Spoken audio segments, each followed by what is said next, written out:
নমস্কার, আশা করি সকলেই খুব ভালো আছেন। আজকে আমার নবাপুত্রের জন্য বানিয়েছিলাম মুড়ির নাড়ু। অনেক বাচ্চাই আছে যারা মুড়ি খেতে একদম পছন্দ করে না।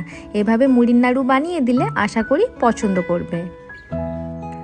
তবে বোবো কিন্তু মুড়ি খেতে একদম অপছন্দ করে না, ও মোটামুটি মুড়িটা খায়।